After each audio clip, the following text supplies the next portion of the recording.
Yeah, I have been bugging Tim for weeks to let me take over the Showtime top five, the top five segment. I think it's really cool.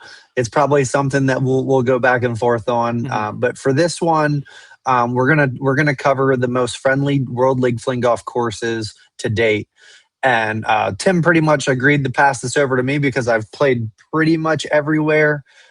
So I was able to give a fair assessment here over these, but I'm really excited. And really, my criteria here was just how welcoming was the course? Did they embrace us? What does fling golf mean to them? And what happened there or happens there when we're not actually there for a current event. So it's pretty much the longevity impact of what these courses are having. So we'll get it started. We're going to start at number five, and number five was none other than Massanutten Resort.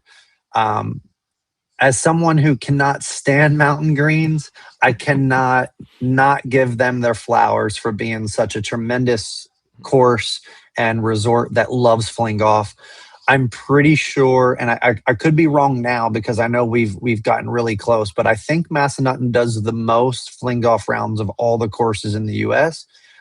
They have such a high tourism thing there. They're not doing a lot of retention stuff, but people are going there and trying it, which I think Yeah. is really cool. And as we know, this is where SVL discovered fling golf. So Massanutten, they love it. They have fling sticks in their pro shop. They do the most rounds in the U.S. And I just really couldn't see a way where we didn't include this facility, this resort, this golf course, especially Woodstone Meadows. I mean, they are all in at the Meadows Mhm. course, and it's the home of the inaugural doubles event. So Massanutten Resort is my number five most fling golf friendly course. Number four is one that is so loved by everybody. It's a very fun course. It is going to be Capon Springs and Farms. Aquajon, man, he is the host of all hosts, and he really makes everybody feels so loved and welcome there, and you really do feel like family. And yeah, it's a 9-hole course. Admittingly, you don't know what the conditions are going to be. Sometimes the course is rolling and it's dry, and sometimes it's wet and it's really slow, and the greens are a little frustrating. But it's a family business. It's an amazing place to play fling golf at, and anybody that has been there knows that it's like pretty much sacred grounds in the fling golf community. And I just couldn't imagine not going there at least once a year for an event, just because again of how invested they are into the game. But they're guys, the Potomac Highlands Doubles Championship. It really is a must do event. Maybe not every year, but if you want to go to it, I highly recommend you put it on your schedule, on your to do list, because it's just a phenomenal course. So shout out Aquajon there. Number three on my list is a course that I've only played one time, but it is Carr Lake Country Club down in North Carolina. I've only been there when it was dormant. It was winter rules last year, and I told both David and Jonathan, like, I really would love to be here when it's actually in season and the grass is green and the Bermuda's rolling and all that. But the thing that really stuck with me when I was at Carr Lake was just how lovely everybody was when we were checking in. And we felt like, I felt like a rock star there. I mean, everybody Yeah. knew who I was, but they didn't just know who I was. They knew who, Brett was, and Brandon and Amy and Britt and Austin and they just knew everybody. And I'm like, wow, like they're really into this here. And then you see what happens this year at the Carr Lake Open with just everybody being like so demanding, like this has to be a tour stop next year. Mhm. And I don't think the community would feel that way if they didn't have fun or they didn't feel love there or like royalty. So even though my one time there wasn't my favorite with the course conditions, I really, really loved how welcoming it was. And then hearing the feedback this year has me excited to get there next year. Plus, I want to tackle that course because I believe it's the worst gross round I've ever shot out of course. And again, we all know it was very hard playing that course in March under winter rules, but phenomenal course ran by phenomenal people. I know the Nortons have big plans, and yeah, it's definitely a must stop if you know are able to get there and play that course. Now, number two for me on the list, we played this year, and it might be one of the nicest courses we've played, but Old South down in South Carolina. Man, Scott, I mean, come on. Scott he loves this game so much, and he was so willing to let us have our ESPN event there, and really probably lost out on a lot of revenue to allow us there for 4 or 5 days with practice rounds included. And I just admire his passion for it. And Vanessa, who does the social media, I mean, she's a rock star. She's still liking everybody's post and engaging with all of us online. And that really goes a long way with me. But Old South was a great course, premier course, probably in time when we do a top five, like just, list based on how courses are. Old South will be on that list as well. But a huge shout out to Scott, Vanessa, and the entire team for making us, again, feel like we were important and professional athletes and rock stars. So definitely wanted to give some flowers to Old South down in South Carolina.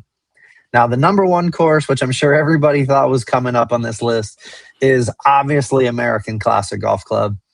When it comes to this list, I'll be the first to admit it won't be on the top five nicest course list. I can admit that. I don't think it's at the bottom either. But the truth is, when it comes to WLF friendly, we here at ACGC set the standard for how fling golf and courses can really work together.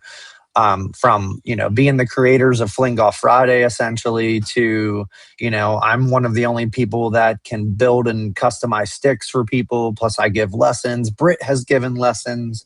I mean, we do. If Massanutten doesn't do the most rounds in the year, it's definitely us. Last year, I believe we eclipsed 1,000 Fling Golf rounds. And that might include 300 from me, but it still counts because I was out there playing. Just kidding. I don't play 300, more like 150.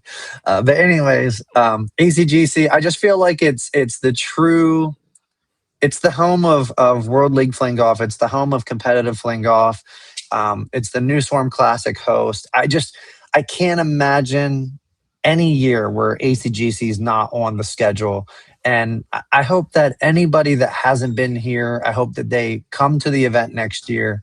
I hope that everybody that has been here continues to come. I know people like Mike DeRusha and yourself and Bill Snyder and Kelly Waterman. There's so many people who are like, I can't really do everything, but I'm always going to do Delaware, like no matter what.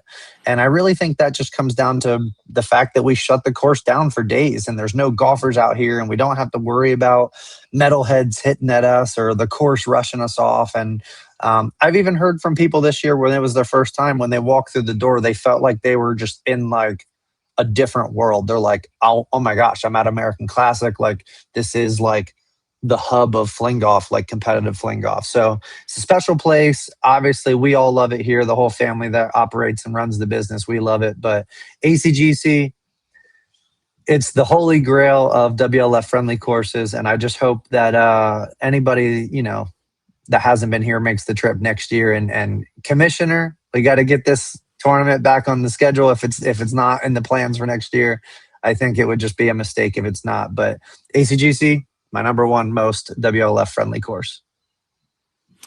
Yeah, and I'll chime in some on the list and actually give a little bit of backgrounds that I think with this. I'll let you fix the picture there. I was like, man, Navy is crooked. Yeah, OCD, Navy's real crooked. OCD. But no, I'll actually tell a little bit of a story that I think probably puts it in a good perspective. Is when Austin was first kind of putting this list together, he wasn't putting American Classic first, so this wasn't it's my family's course, I got to put it first. It was really us talking back and forth and kind of getting this list to a point to say, hey, let's make it about the most friendly and accepting and welcoming courses for World League Fling Golf events and for just an everyday fling golfer who, if you want to travel and play a course, those 5 courses we listed, you're going to feel like a VIP. showing up to that course, the community, you're going to show up and say, hey, I want to play fling golf. And there are going to be people who are going to say, hey, awesome. Do you want me to come play around with you? Here's a stick, here's a rental. And, it's really American Classic does just an exceptional job of that. As somebody who got into fling golf when I was living in Delaware, close to the Classic, the Fling Golf Fridays, the acceptance of, there's courses that I show up to that I've played at a few times, and every time you're still a little hesitant in your mind of like, is it going to be a different person in the pro shop who I kind of have to sell it again? And, oh, hey, I've played before. You never worry about that at American Classic. When you show up there and you say, hey, I'm doing fling golf, everybody in the pro shop clubhouse, they're all in. Awesome. Get out there. All the other golfers on the course have seen, those 1,000 rounds that fling golf has been played alongside them. So it's just the most accepting course. And I think the other ones on our list, they embody different levels of that as well.